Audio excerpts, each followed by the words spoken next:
Good morning, Wabash. Speaking today at Pioneer Chapel will be Steve Hoffman with his talk titled, Why Are You Here? Steve Hoffman graduated from Wabash in 1985 as a bio major. He was a member of Delta Tau Delta, the Sphinx Club, and the football and baseball teams. After teaching high schoolers, he returned to Wabash as an assistant football coach and head golf coach. He has been in the advancement office in various fundraising roles for 28 years, and he has been a broadcaster for Wabash football games for over 20 years. Steve and his wife, Dawn, who works in Center Hall, have 4 sons and 4 grandkids. Their son, Corey, is a member of the Wabash class of 2016. Let's give a warm welcome to Steve.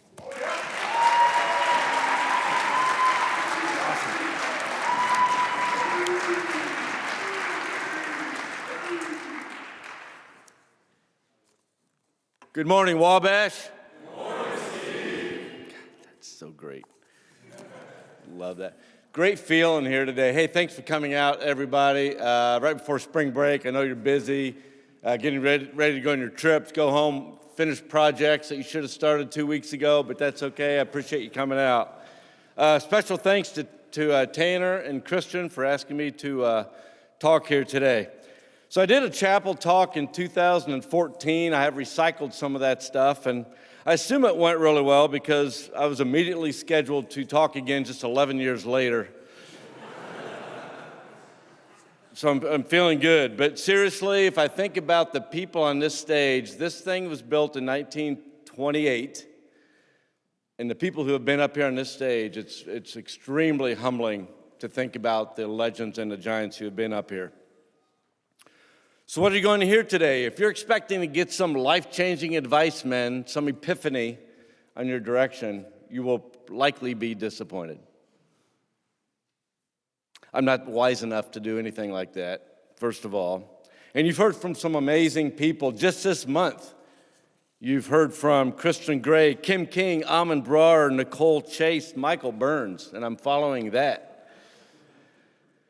My goal is to talk about your home for 8 months of the year, Wabash, our campus, our community, our brotherhood. I want you to leave here and head into spring break feeling good, feeling positive. So let's just have some fun over the next 20 minutes or so.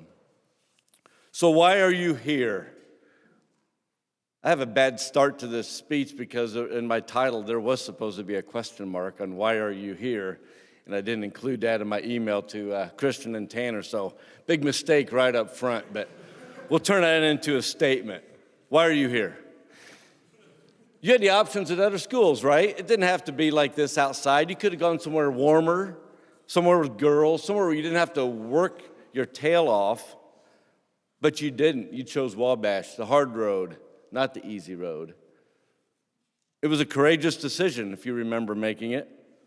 But yet it was easy. And let's be honest, we're a little odd, a little different, a little strange, but we embrace it, we lean into it, we have fun. Have you ever wondered what first-time visitors think when they come to campus and they're walking across campus at 11 a.m. on a Thursday?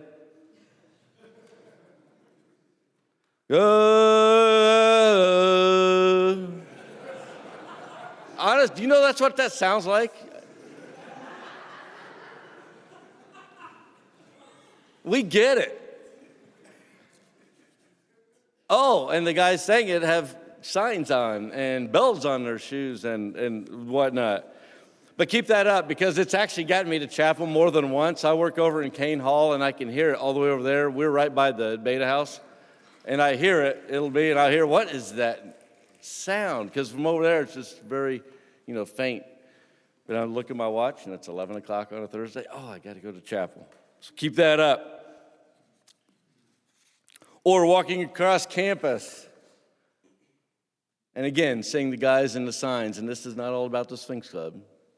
You guys might be a little stranger than most, but everyone here is a little strange.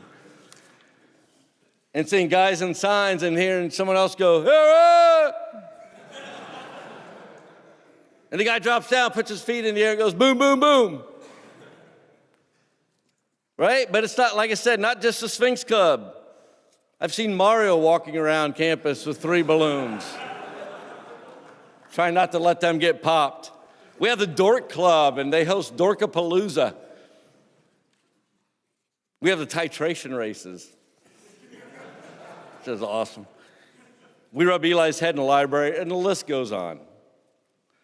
Your story of coming here may have been similar to mine. I'm in high school, Delphi High School in class. A football coach came by, wanted to see me. I was mildly interested. It's all guys, after all. I knew a little bit about it, but I could get out of class.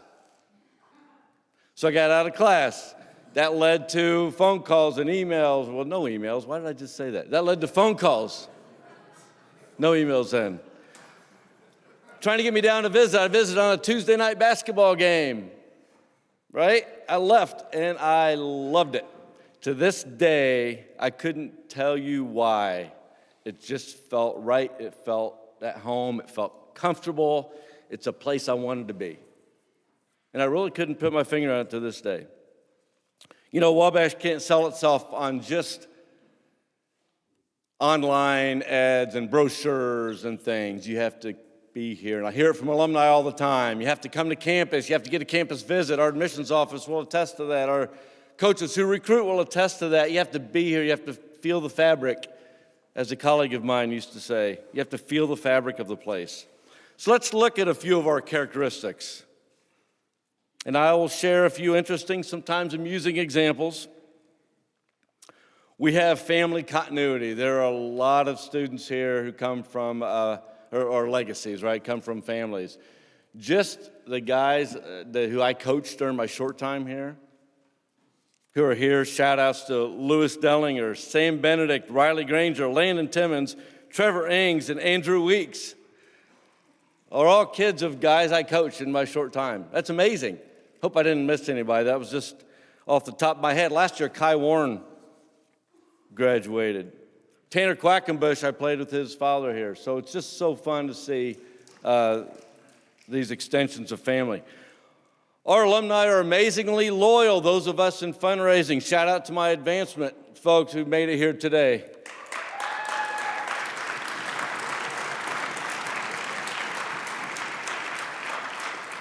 We see it every day, amazingly loyal. So I'm in what's called major gifts fundraising. So that is building the relationships. That is going out and getting face-to-face with our donors and talking about what's on campus, what's going on, and what they can support. Some people hear that you do fundraising and they kind of cringe, thinking it's like used car sales. But it's not. It's about relationships. We're really not asking them for money as much as helping them do something they want to do anyway, which is support the college, which is support you guys. I want to share a quick story that really set this up for me, and it has something to do with this stage and this organ. So just 6 months into my fundraising career, 20-whatever years ago, we had a call from an alumnus, Roger Ide, class of 59 in the Bay Area, San Francisco, who was diagnosed with pancreatic cancer. And he had a few months to live and wanted to talk to someone from advancement. Well, that was my area, geographically. And so I was sitting out there. I had no idea what I was doing, what I was getting into. I'm going to see this guy who's dying. He wants to talk to somebody from the college. I was really nervous about it. So I go into the room. He's in a hospital bed. It's in a hospital. His mother is there. And we got talking about Wabash. And it turns out he played the organ for 4 years here. For every chapel they had. I think they had maybe 3 days a week. There was chapel period. It was a paid job. Big deal. This was a big deal to him. Well, our organ needed renovation. So long story short, we talked about kind of how this could happen, and he ended up setting up a $200,000 to $300,000. I don't remember the exact number. $200,000 to $300,000 endowment to fix the organ, to endow the maintenance, and some other things. Long story short, what really impacted me was when I was leaving his room, he had tears in his eyes telling me how important it was that I came to see him. And I'm like, we just talked about you giving up a bunch of money, and you're thanking me. But it really, really clicked with me at that time on what our job as fundraisers is. This is a place of trust.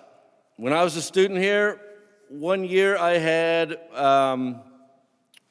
an and I don't know if this would happen today, but I had 2 finals on Monday, 2 finals on Tuesday, and I went to my Dr. David Croney, biology professor. I think his must have been on Tuesday afternoon, and I asked if any way I could delay it. I was really stressed out by these 4 finals. He said, yeah, just promise me you won't talk to anybody. That was it. So I took it later in the week. It was very obvious I didn't talk to anybody by the results of that test. But he trusted me. It was a gentleman's handshake, if you will. We are very direct. We tell it like it is. Another professor here had a stamp, a BS stamp, except it didn't say BS. It said bull, right? So you'd get your paper back, and you'd be going through it and wonder why you got a C+, and then you get to that page, and there it was, right across the page. Red letters. You're trying to fill up pages, right? And then you kind of go, all right, yeah, got me on that one. You can't fool our professors. Beautiful. We can be goofy and poke fun at ourselves. I already mentioned that a little bit. Let me share a story, and this starts, I have a few other stories, probably in the don't try this at home category. Don't do this, guys, okay? Buck, did you hear I said that? Don't do this, guys.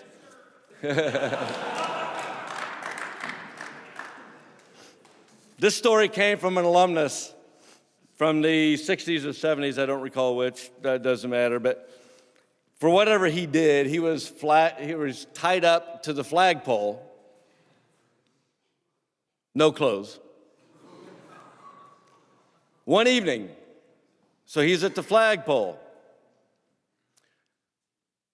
Our dean at the time, Dean Norman Moore, which is about one of the best dean names you could come up with, right? Norman Moore. Legend. He was here, I don't know, 20 years maybe as dean. Tweed sport coat, bow tie, round spectacles. Seems like he always had a pipe or a cigar or something. It was usually a pipe. That's what I remember at least. So this guy's tied up on the flagpole. Evening, Dean Moore's walking by, stops, looks him up and down, and says, I expect you'll be in class in the morning. Yes, sir.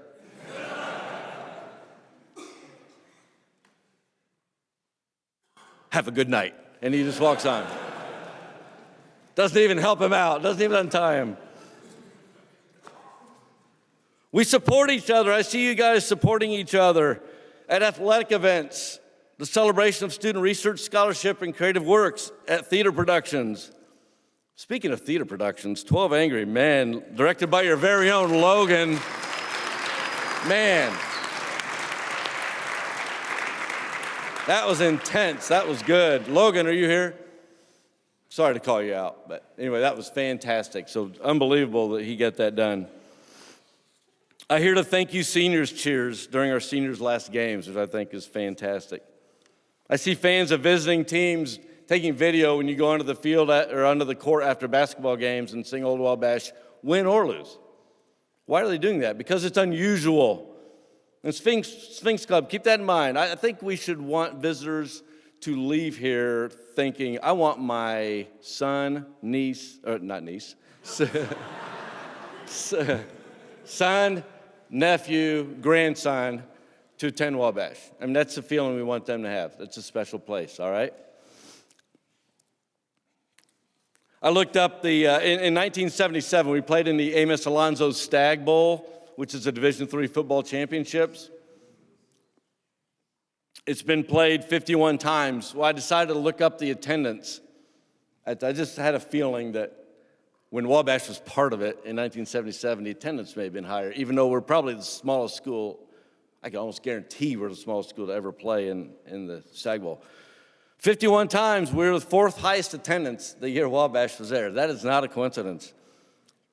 And since we're speaking of athletics, I do need to share this kind of great memory for me, moment. and that is 1982. I did not play basketball, but we won the national championship in basketball. You'll see it up in Chadwick. The games were in Michigan. I was actually back here at the Delt House. It was a Saturday night. I was likely at the library, which is why I wasn't at the games.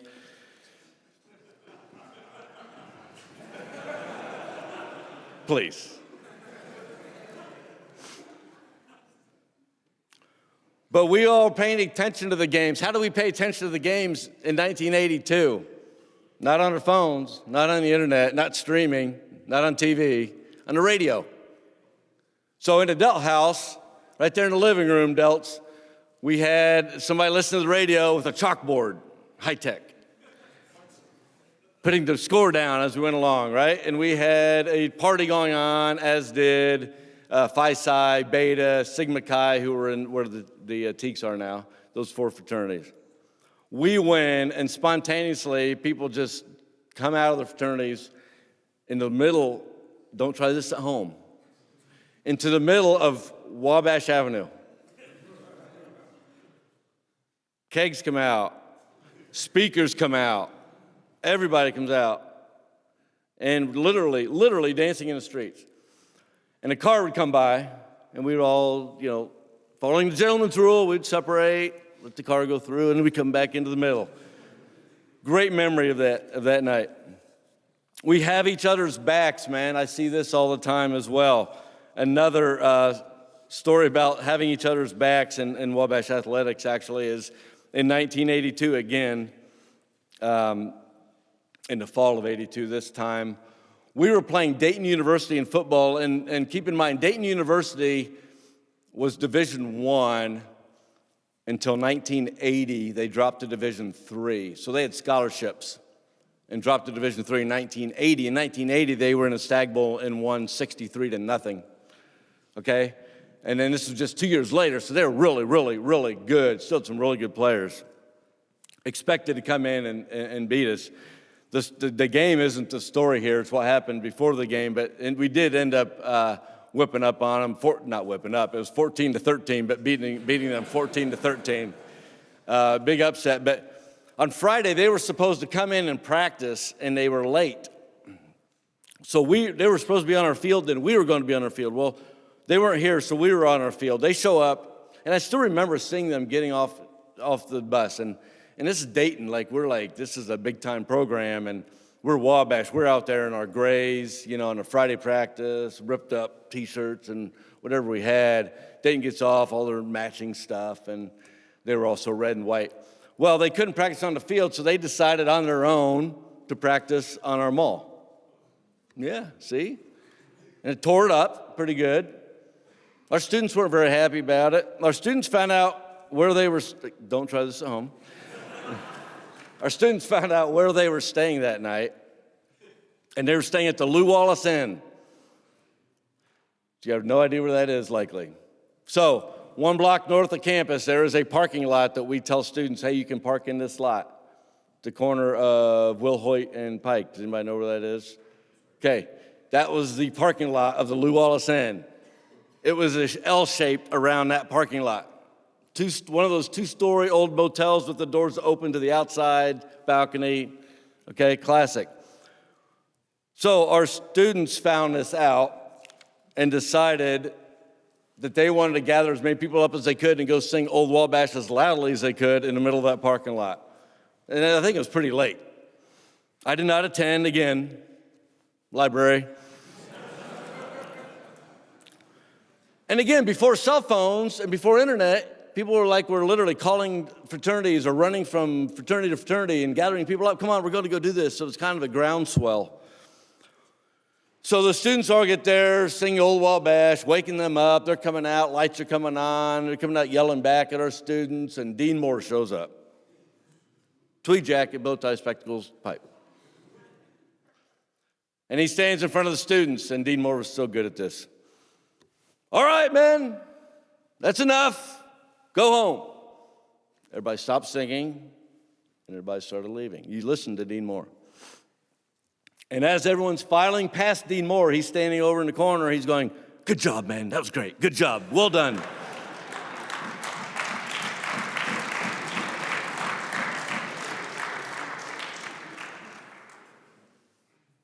We try to be courteous and look people in the eye. Look, I've had visitors tell me, you know what I noticed when I was at Wabash is your students will look at me walking on the sidewalk and say hello. And I'm like, you remember that? And they say, it's not like that at other places. You know, students are buried in their phones, and I know other speakers have talked about this up here, but look people in the eye and say hello. That makes a lot of difference. Another thing I've heard, which I thought was interesting, is your students wear a lot of Wabash stuff. Yeah, that's what I did. I laughed. And they said, well, you go to other schools, they're running all sorts of other schools and, whatever. But your students obviously have a lot of pride. One of the adjectives that keep popping into my head when thinking about Wabash is tenacity. Elicited a response. I like that. So I went to dictionary.com to look at the definition, and the definition is the quality or state of being tenacious. Now, for most people, that would be a dead end, but I used my critical thinking skills and looked up tenacious.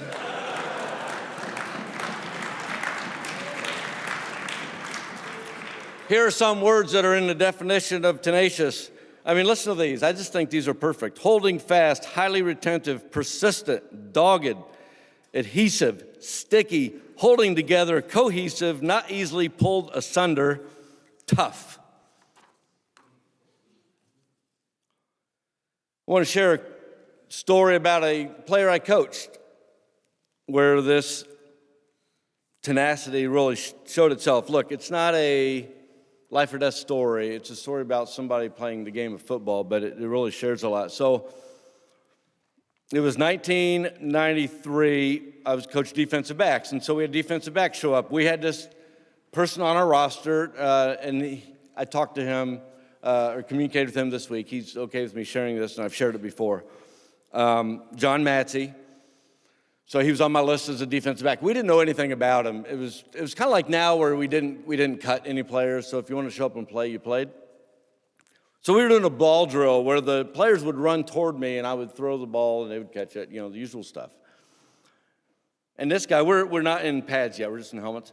And this player ran at me and I threw it and his arms go up like this and it hit him right in the chest. Didn't even get a hand on it. King, do you remember this?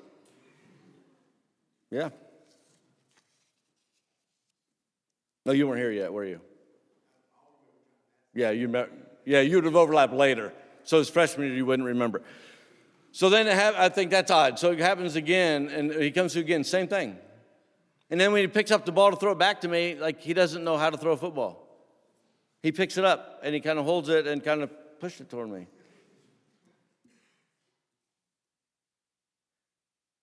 2 days later, when we went in the first day of pads, so we had to wear full gear at that time, he's 20 minutes late coming out to practice. And afterwards, it turns out he had never put on football pads. He had never played football. Our equipment manager, Chick Clemens, legend, helped him put on get dressed to go out to practice.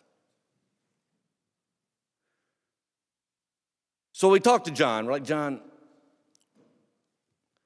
I know you want to be a part of this. Here's the thing. He couldn't play in high school. He wasn't allowed to play in high school. But he really wanted to play. So he's away from home. He could play. John, you really want to be part of this. What do you think about being a manager? You can't just come out and decide to play football. He hadn't played any sports in high school. What do you think about being manager? No, I want to play. I've always wanted to play. Well, I'm telling you, we're not going to get you into a game this year, even JV, likely. I mean, because of safety things. Like, you can't protect yourself. He goes, that's okay. I want to play. His sophomore year, same thing. He comes back out, the same thing. John, we can't put you into JV games. We're not comfortable with you not getting hurt. That's okay. I don't want to be a manager. I want to play. Junior year, same thing, except he played in we'd get him in some JV games, so he'd see the field on those. So senior year, same thing. The bell game, his senior year, was not going well for us, and late in the game, we put John in for one play.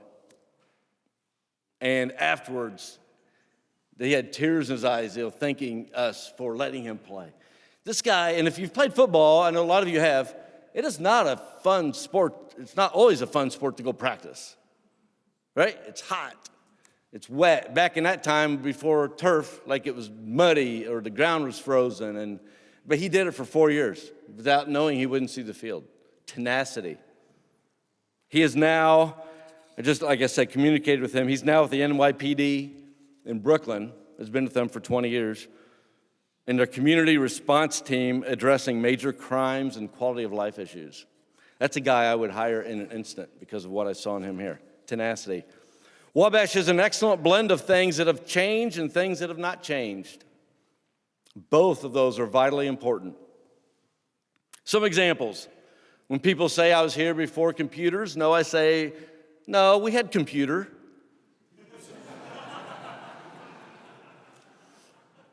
We literally had, now I'm sure there are others, but for the campus, we literally had one computer, big, you hear stories, right?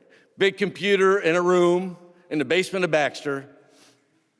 Off of that were terminals, so monitors attached to that one computer that the computer worked with. And I think we had like 8 monitors.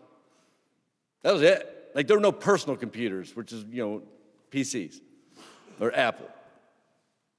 I remember sitting down in the basement on the floor, basement of Baxter, entering that south door down in the basement, waiting in line to be able to type a paper on that. If we didn't do that, we were on typewriters, right? I remember thinking it was so cool that somebody showed me I could push a button, and instead of having a gray screen with black letters, I could flip it to a black screen with gray letters. I may have said that wrong, but that's big time. We had 2 phones in the Dell house, one on each floor. You guys can still see where those are, little booths where freshmen would sit by the phones. If somebody would call, they would go find a person. You seen John? No, I think he went to the basement. So you'd have to go down to the basement, right? And you had to do what you could to find him. And somebody would be sitting on that phone on hold or whatever for forever. We had senior comps. Every living alumnus has had senior comps. That's a pretty cool thing. We were called on those same phones if we failed. No, I did not get a call on the phone. We guarded campus during Bell Week. We went through ringing in, just like you. I sat right up here with my good friend Tom Seipel. Rest in peace, Tom. We aspired to the gentleman's rule. We had chapel sing. Again, every living alumnus has had chapel sing. That is so cool. I had dinner at my advisor's house like you do. Legendary biology professor, Dr. Tom Cole. His nickname, we were very clever. His nickname was T. coli.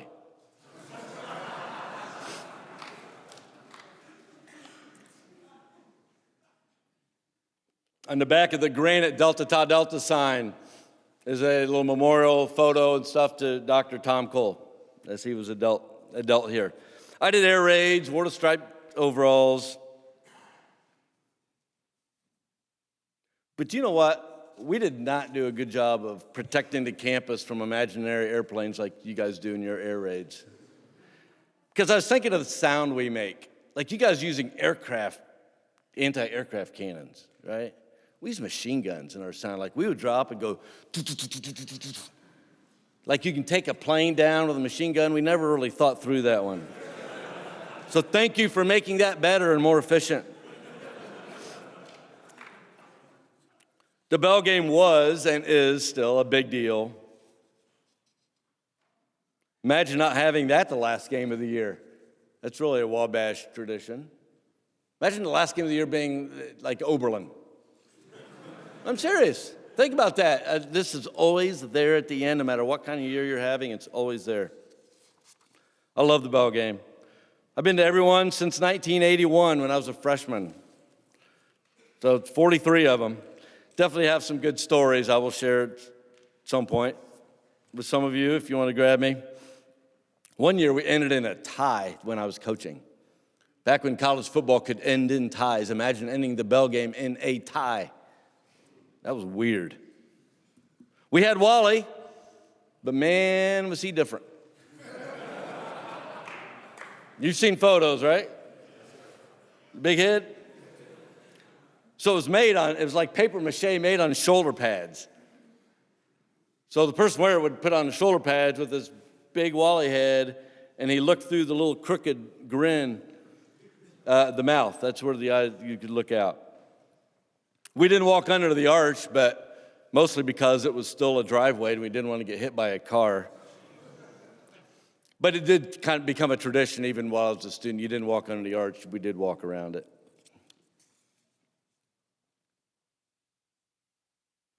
In closing, man, you're part of a place that is tough. It's hard. It can beat you down. But it embraces spirit, embraces work ethic, embraces brotherhood, embraces tenacity. And whether you've realized this yet or not, because you will, I guarantee you will, it has changed your life and made you better men.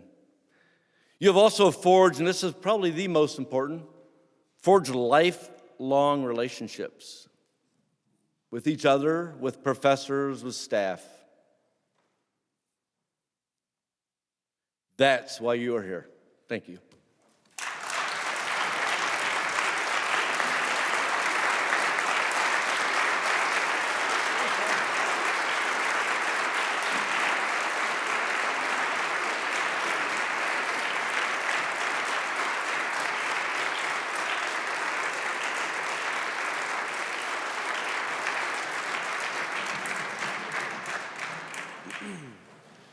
Just a few final announcements. First off, Dr. Ben Newhouse, the second of two initial finalists for the Dean of Students position, will be on campus today. Students are invited to meet Dr. Newhouse over a pizza lunch in Baxter 101 starting at noon. Pizza should arrive at 11:45. Pizza's arrived. Want to say good luck to all of our athletic teams competing over spring break. Make Wabash proud.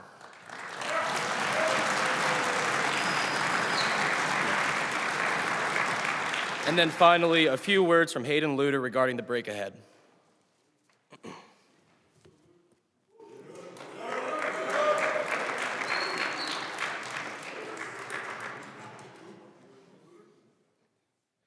I'll make this real quick. On behalf of Wabash Wellness and the Student Health Center, I just want to thank the Sphinx Club for letting us spread some spring break safety tips. I know a lot of people are probably going places a lot nicer than Crawfordsville and a lot warmer. So first thing that got me wanting to say is sun safety. Skin cancer is starting to make a big rise, so wear your sunscreen. Following with that, drugs and alcohol. I mean, come on. Don't leave your drinks unattended. Watch over them. Make sure you actually eat a meal beforehand, because we know what can happen if you drink alcohol without having a full stomach of food. Avoid binge drinking, and in the event that something bad were to happen, watch for warning signs of alcohol overdose, like puking, unresponsiveness, abnormal breathing, and skin discoloration. Last couple things, sexual health. Our age group as college men is on a very dramatic rise in matters of things like syphilis and chlamydia. So if you get to the point of going into sexual intercourse, wear some kind of condom and/or protection. Last general things, make sure you travel safely. We all want to see you guys come back here after break. If you're driving, try and do it in shifts so that way it's not one person the entire time. Make sure you have your ID. Come on. And just be alert, use your gut instincts, make smart choices, and hope to see you guys back here after break. Enjoy.